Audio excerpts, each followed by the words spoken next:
Hello, I just thought I'd show you my ARM computer and how it interacts with the backpack.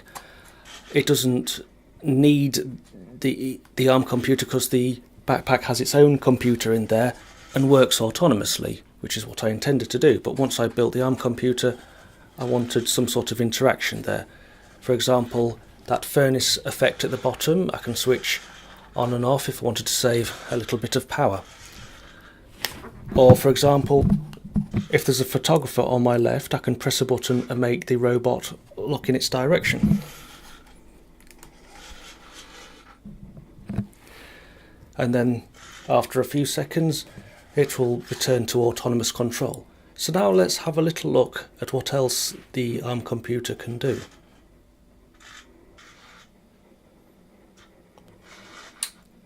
Well, I think the first thing I should address is the temperature. I have a temperature sensor here, and it really is about 27 degrees C as we have a heat wave at the moment. Now, if I press this button, I have a diagnostics mode, which tells me a few different things. I can test whether all the buttons are working. I'm getting a tick and tock from the backpack.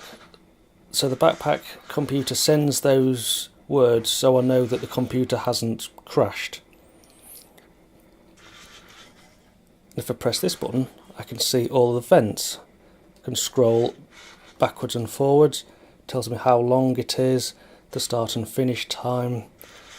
I can go to different places there: Westgate Food Court, Cathedral Centre, assembly rooms, etc. and scroll through all of the events there. And I've programmed it with all 4 days, although it's from last year, as at the making of this video this schedule hasn't been released yet. So if I press this button, at the moment I can only just switch the furnace on or off. I was going to have this screen for doing other things which I still might expand upon, but at the moment that's all what the computer does for now, although I'm working on a second version, so I might not develop this any further.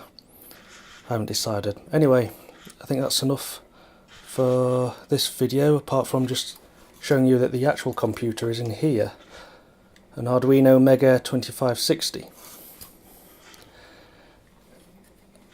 I couldn't comfortably fit that one in here, so I decided to move it elsewhere.